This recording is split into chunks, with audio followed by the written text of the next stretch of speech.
what I want to talk about is gravel bikes.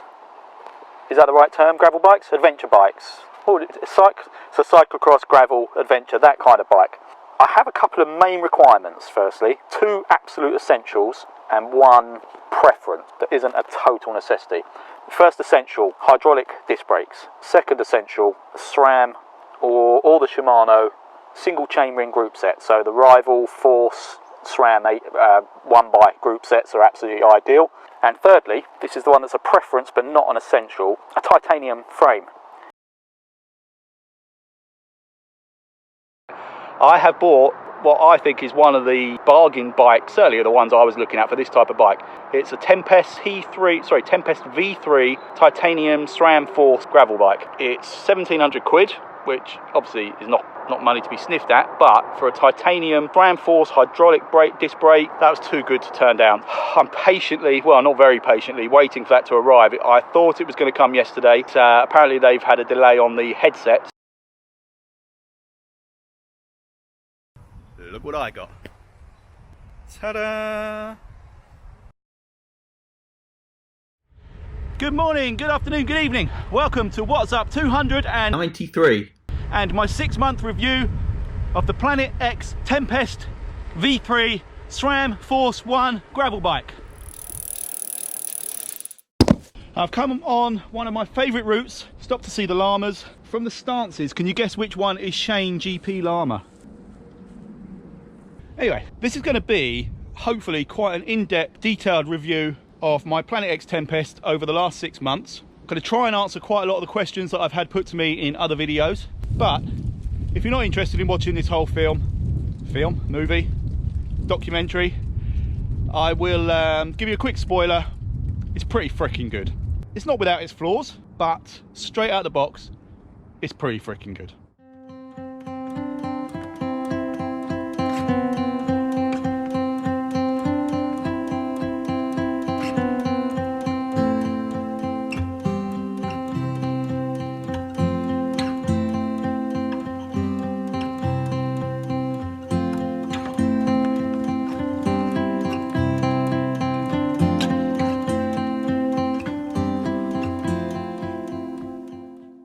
Right, so what I'm actually going to do here is I'm going to go through an out of 10 scoring system in 9 different categories, which I've written down. So if my eyes dip away from the camera slightly, it's because I'm reading.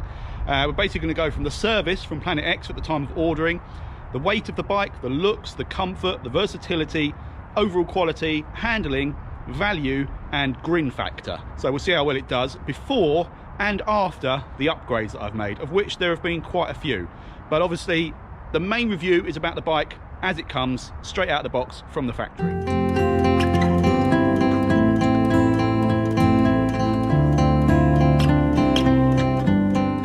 So the first area we're going to look at is the service from PlanetX.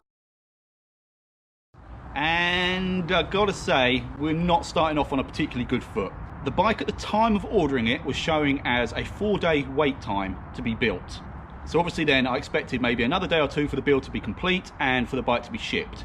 I repeatedly contacted PlanetX after 1 week had gone, 2 weeks, 3 weeks, to find out what they were waiting for was a part of the headset. Something in there, which apparently wasn't in stock, so we didn't get off to a good start. Delivery itself was exactly on the date after they did tell me it had been shipped, so that was fine. The bike was incredibly well packaged in a very, very large box. And much to my delight, being that I have no experience of disc brakes, everything was set up. I think all I had to do was attach the handlebars from memory, and possibly not even the wheels, hence the size of the box. I'm pretty sure the bike was basically complete, barring the handlebars, maybe the saddle. So from a frustratingly long negative for PlanetX, the excitement of getting it and it being pretty much complete made me forget about that pretty soon. So onto the spec that I bought. That's not what you're going to be seeing here, because I have changed the tyres, the bars, the crank, the chain, seat post clamp, saddle, and I think that's everything. I'm not sure there's anything else I could have changed. And that was more for experimental reasons and to reduce weight, because the spec I ordered was advertised at size medium, which I got, at 9.7 kilograms. In actual fact, it would have been closer to 11 kilograms, including pedals. So the one I bought, it's a titanium V3 SRAM Force 1 gravel bike. It cost £1,799, and that came with Fulcrum Racing 700 wheels. Originally, I think it's Selkoff, which is their in-house brand, I believe. Bars, stem, seat post, and I think it was a Cell Italia saddle from memory. The tyres were Vittoria Randonner touring tyres, which I mentioned in a previous video are incredibly durable. They rolled very nicely, but each tyre weighed over 800 grams.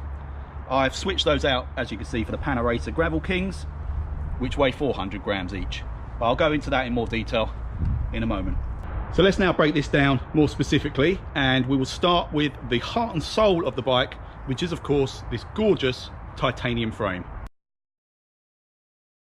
Now, I'm not showing it off in its best possible light, in that it's pretty grubby and I have bags strapped to it, which is one of the issues I'm going to come on to. It's my fault entirely, because I should have put helicopter tape on, but the bags and indeed the cables, I don't know how well this will come across, mark the frame very, very easily indeed. When it's clean, it's such a beautiful finish, but it does mark. Luckily, I found a video which showed a very easy, simple, cheap way of buffing it back to its original state. So I will do that, but obviously I'll wait until I've put it through more punishment before wasting my time on that. The frame itself is a pretty relaxed geometry, very comfortable, certainly for the type of riding I'm looking to do. Seems to be extremely compliant. I'm not the best tester of its stiffness because I don't put out an awful lot of power, and again, for me it's not a race bike. That's not what I'm looking to achieve. Like I say, the finish is gorgeous. There are a few areas which aren't so attractive, which I'll highlight now. Basically, this area on the drive side chainstay just looks a little bit too industrial compared to the beautiful smooth lines of the main tubes. And likewise here in this area, which is this the dropout, is this called? Excuse my ignorance, but again, just a little bit clunky looking, but that shouldn't take away from the rest of the frame, which is beautifully made, beautifully finished. The welding here is extremely neat and just nice and simple. Absolutely love it. So that is the absolute heart of the bike. The brains then, I would suggest, is down here.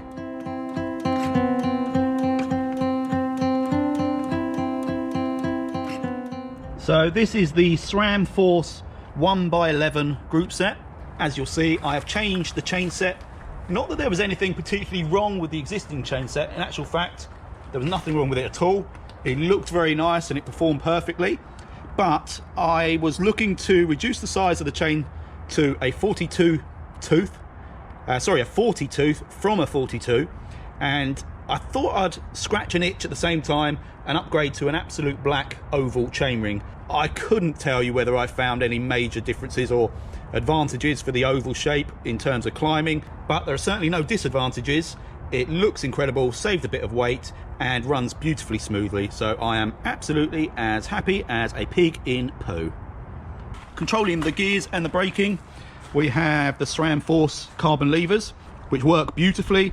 The gear change system took a little getting used to. It's a double click system, so half a click to go down the cassette into a bigger gear, full click to go back up into an easier gear. These also obviously control the hydraulic brakes, which I'll come on to in a moment. The cabling is mostly internal, mainly because I've got a 1x system, which was another itch I wanted to scratch, because I'm absolutely not a fan of front derailleurs. So I love the clean line of not having a front mech on here, and also it saves another cable running down the down tube. So the only external cable we've got is indeed that gear cable on the down tube running to the rear mech. So if at any point I upgrade to a wireless ETAP system, that'll get rid of all external cables completely. The brake hoses run, the rear one runs through the down tube and then just exits under the bottom bracket along the chainstay and into the caliper. The front brake hose runs under the bar tape into the top of the fork and again down into the caliper. So that's all very neat. In terms of the gearing itself, I have, as I mentioned, I now have a 40 at the front, chainring, and this is an 1142 cassette at the back, which is fantastic for climbing. People have said that I'll find very big ratio gaps, but I've not found that at all. But again, I'm really not putting this bike to its limits. The kind of riding I do, it's been absolutely perfect. Other than, like I say, I wanted a 40 at the front just to make pretty much any climb doable, even if it's very slowly. The only thing I feel that I would find is that if I hit any high-speed descents and actually want to pedal fast down them, I'm probably going to spin out quite easily. But again, that's just not me, so I'm not overly concerned, but it's something to bear in mind if you're looking at this bike. So we've had a good look at the area that makes the bike go, so let's pay some attention now to what makes it stop. This is my first experience of disc brakes, and I have to say, so far, I am completely converted. Not sure if I'd bother doing it on my road bike just yet, because I don't really see the need, but certainly off-road, these have been magnificent, if a little bit noisy. But it's lovely having the confidence that even in wet weather, they will stop you, and the feedback through the levers is sublime. Again, it's SRAM Force calipers, direct mount, or is that flat mount, is that called? I think it's called flat mount. The disc, I think it's a 140 rotor at the back and a 160 rotor at the front, and as I say, they have not disappointed at all. The lever feel is absolutely gorgeous. Even the hoods, there was criticism of hydraulic brakes when they first came out because of the hood designs and the aesthetics of them. Yeah, they're pretty tall and knobby looking, but they actually give a lovely grip, lovely position, and it just sits very naturally in my hands and feels very nice. I actually prefer this cockpit now to that of my Cervelo R2, which took me a long time to get how I wanted it, only to find out that I prefer this. Okay, onto the wheels and tyres, which I touched on earlier, but I'll focus more on the wheels for now because I've changed the tyres, as you can see. But the wheels are the Fulcrum Racing 700s. They are not especially light, but they're not bad for standard wheels. That seems to be an area where most bike manufacturers cut costs, but they've not scrimped too much. They're actually a pretty decent set of wheels. What I do like is I have a really quiet free hub, which is the opposite to my Hunt wheels that I have on my Cervelo, which a loud free hub supposedly is a sign of quality, so I'll take it, but it's actually lovely cruising in a nice quiet country lane and not having the loud rattle coming from my back wheel. The internal width is slightly narrow, so I'm not getting the most out of the tyres that are fitted, but they are solid and certainly not been a major concern of mine. They are obviously the most exciting thing you can upgrade on a bike as far as I'm concerned, so I will be looking to do that, and my preference again is to go with Hunt with their super wide carbon gravel wheels, just to again shave a few hundred grams, and they look sexy as hell. So onto the tyres. These are the Panaracer GravelKing SK 700 by 38, and what I will do is we will ride them to its more natural habitat and go into more detail.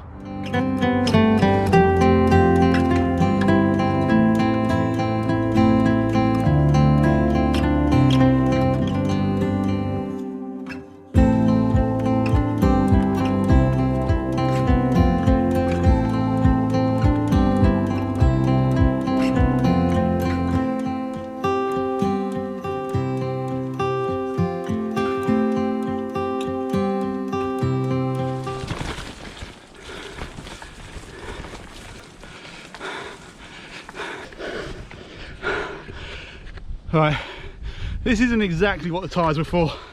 This is a bit too extreme. It's quite steep, very wet. It's kind of slippy chalk and mud. So for all the grip the GravelKings have, this definitely exceeds their limit. Yes, I am pushing the bike up this bit. Not just the gradient, although that's not especially pleasant. It's the fact that my back wheel was just spinning out. Look, this is not rideable on a gravel bike with only lightly knobbled tyres. It's not even that walkable on these shoes. It's levelled off and firmed up a bit now. So when I get my breath, ride on a little bit longer, find a decent spot to talk you through my tyre choice and the rest of the PlanetX Tempest.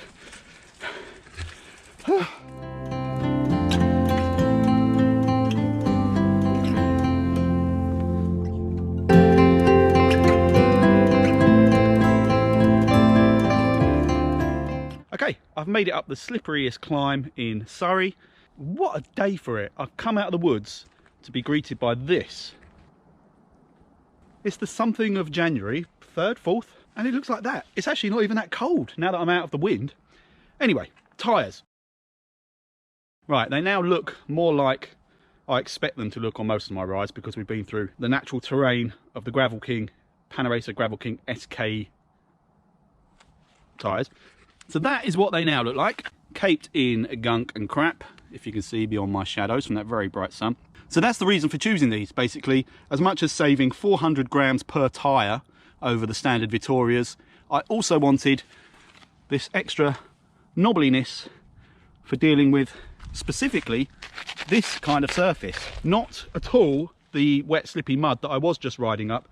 That will require something a lot more hardcore, and I've got my eye on some WTB nanos, or even if they do a more extreme version of that. What these tyres are is very good value at about £30 a pop, and they've proven to be really good so far. That said, I have just configured them as tubeless, which wasn't without its problems, as my previous video will demonstrate, link up above. But basically, prior to going tubeless, my last 2 rides I experienced 3 punctures, and I think they were all pinch flats for where I was looking to run very low pressures, which I'm still doing. I'm about 45 at the rear and 40 at the front, and running those pressures with a tube on sharp, flinty, rough ground proved to be a bit of a problem. But I am delighted to report that this ride so far on the tubeless tyres, they have held pressure perfectly, and I have actually been over a few little gnarly bits that I expected to cause problems, if I'm honest. Oh!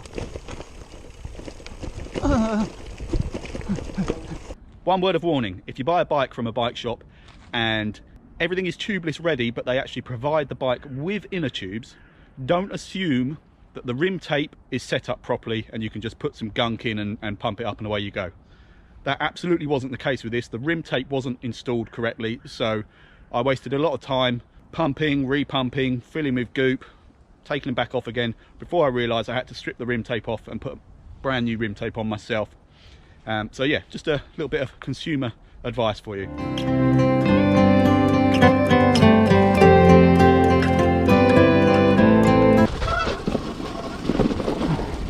So I think I've covered most of the specifics.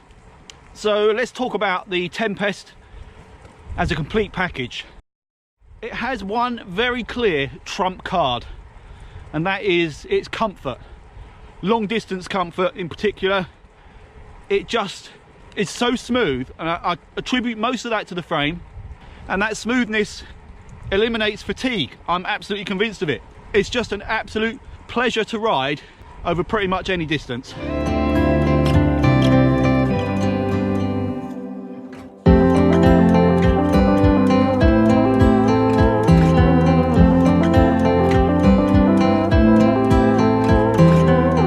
Obviously I've made some improvements to it, specifically with the weight, but climbing, thanks to the gearing, is fabulous too.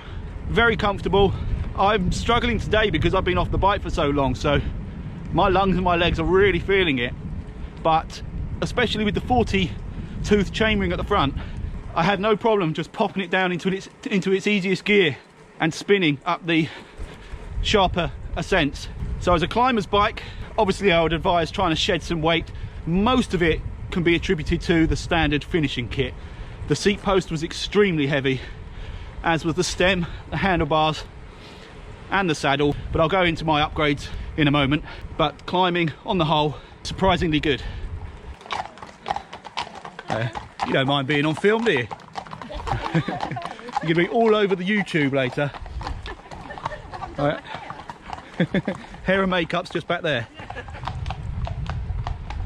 If you're a sprinter or looking for outright speed, I'd be surprised if this is the kind of bike you were looking at anyway, but I can't really testify for its abilities in any way.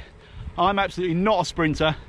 It seems urgent enough, and even more so since switching to the oval chainring. I know I said earlier I didn't feel any particular benefits, but I did forget the one that I did definitely notice. More so on a gradient, steep gradient, out of the saddle.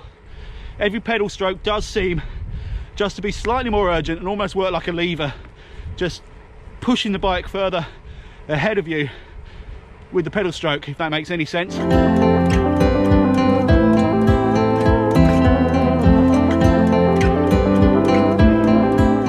Right, let's talk upgrades.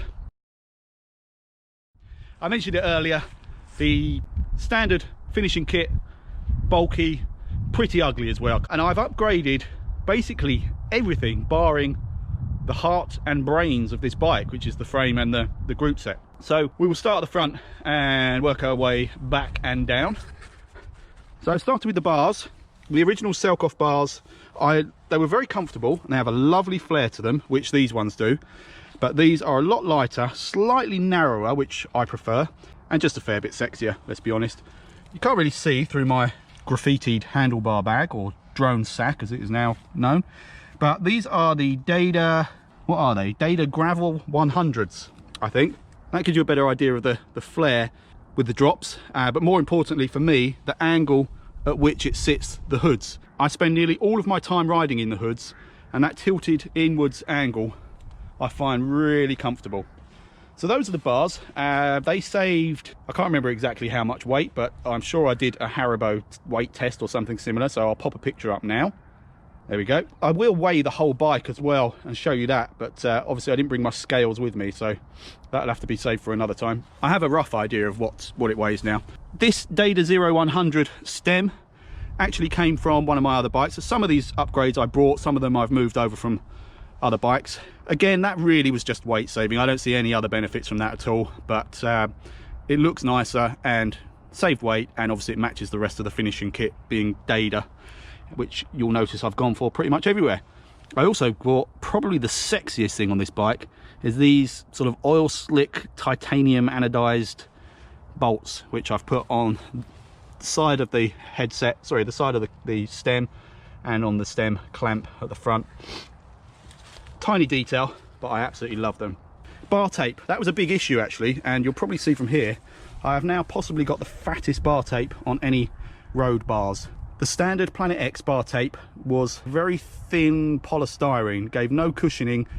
Even worse, it was terrible if your hands got a little bit sweaty. There was no grip at all. But I have kept it on there, and I've got this FWE, very rubbery but very comfortable bar tape from Evans Cycles, and I have double wrapped from the hoods onwards on the top, and that provides now an incredibly comfortable cushion for when I do ride on the tops. Moving backwards, if you can see through the mud and the flashing testicles, I have the carbon Deda Superlegerra RS seat post. I bought this because that is what I run on my Cervelo R2, and I love it. I've tried a few seat posts, and that was without doubt the most comfortable and just looks sexy as hell, let's be honest. So that was an obvious upgrade for me. Saved a heck of a lot of weight, looks really good, especially with this pink anodized seat post clamp, which saved about 15 grams, believe it or not. On top of that gorgeous seat post, I have another gift, and it looks horrendous now, but it's actually really nice and incredibly light. It's a WTB SL8 Carbon saddle. The measurements apparently are very well suited to my sit bones. I've not done any really long rides on it yet, so I couldn't vouch for that, but so far so good. It's proven to be extremely comfortable. In fact, it looks like it might have slipped backwards a little bit, so I've not tightened that properly. I'm gonna have to move that forwards, but it was very comfortable on today's ride, so all's well on that so far. Okay, venturing south from the seat post and the saddle, we have an upgrade that had a video all of its own. This is the absolute black 40-tooth oval direct mount gravel chainring, and I love it, absolutely love it. I mentioned it earlier, obviously I drew attention to it, so I won't focus on that too much, but again, saved a little bit of weight, looks really good, works extremely well. And believe it or not, underneath all that is a really lovely KMC SL gold chain, which is more of a vanity upgrade than anything else. I love the look of a gold chain. They tend to stay cleaner if you use the right stuff, which I'm using Squirt Lube, which is a godsend. Absolutely love the stuff. I use it on both bikes and it proves to be extremely reliable. And I think that's possibly it. I think I've covered every detail of the bike. If I have forgotten anything, let me know in the comments below. But all that leaves is to do my out of 10 scoring, if I can find my list of categories. Okay, so what I've done here is I've broken it down to pre-upgrade and post-upgrade scoring, based on the fact that obviously the bike with the upgrades, the total cost of it is significantly more, especially if I factor in the things that were given to me as opposed to bought. So the stock price was $17,999. I've worked out with all the upgrades, if I pay full price for them, it's closer to £2,300. So that obviously will affect the overall value. So I'm going to start off with the service from PlanetX, which I mentioned, obviously the delays and just a little bit of frustration there. That doesn't change obviously with the upgrades, so that gets a 4 out of 10.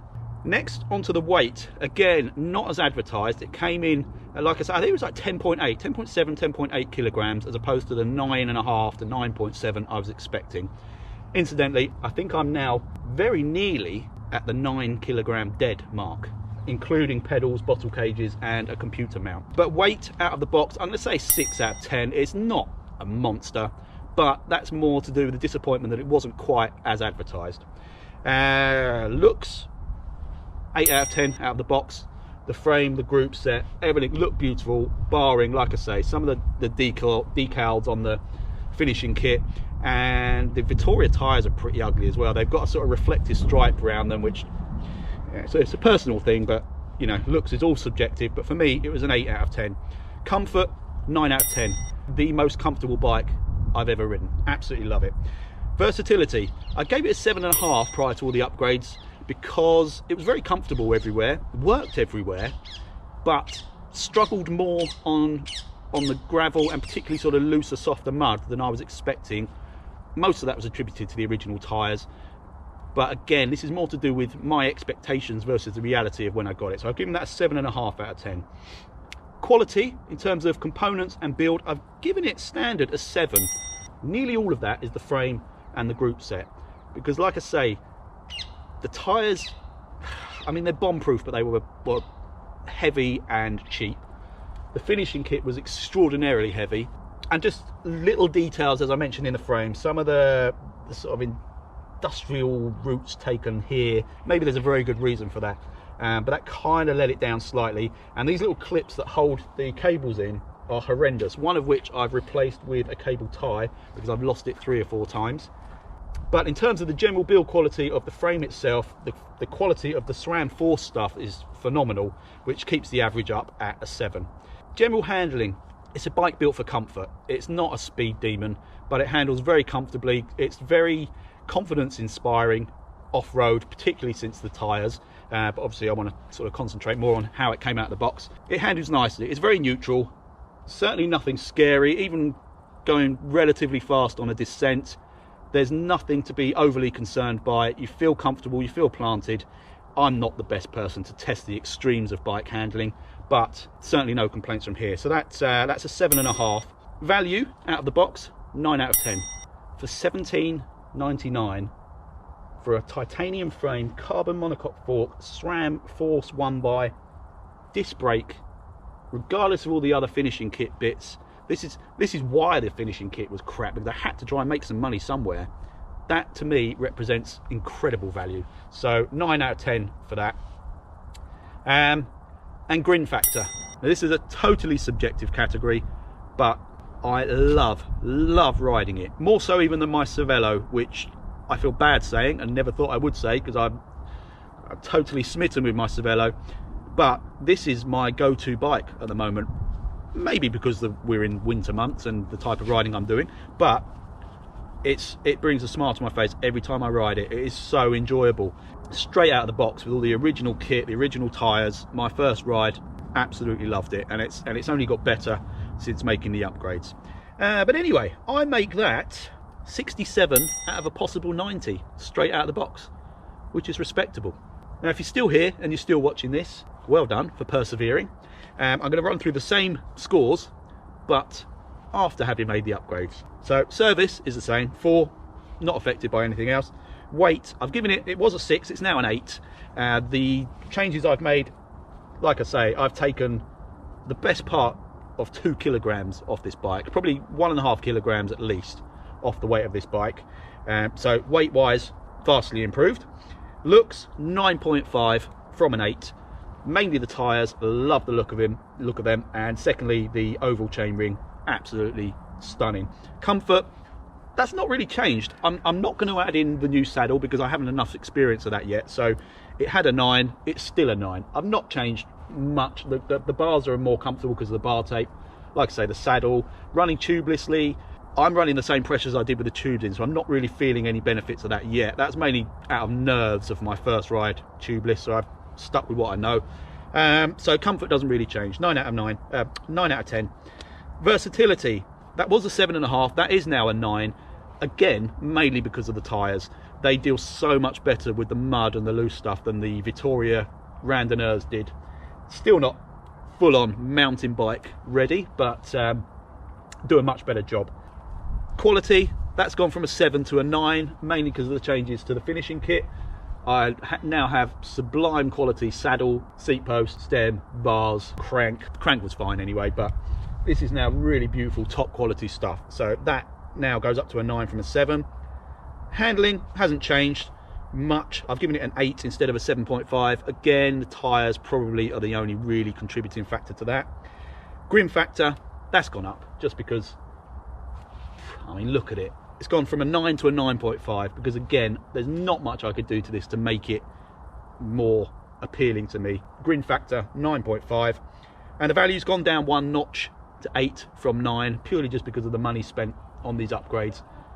Wasn't huge considering what I'm getting from it, but it's now a 2.5 grand bike as opposed to a 1.8 thousand pound bike.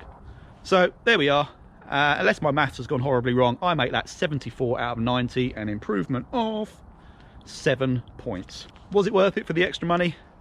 Yeah, for the grim factor alone, it is. If I hadn't upgraded these things, I'll always just wish I had. I do it with pretty much everything I buy, everything I own. I like to personalise, so no regrets at all. And more importantly, absolutely no regrets on my choice of gravel bike in the first place. There it is in all its mucky glory. The PlanetX Tempest V3 Force 1 gravel bike.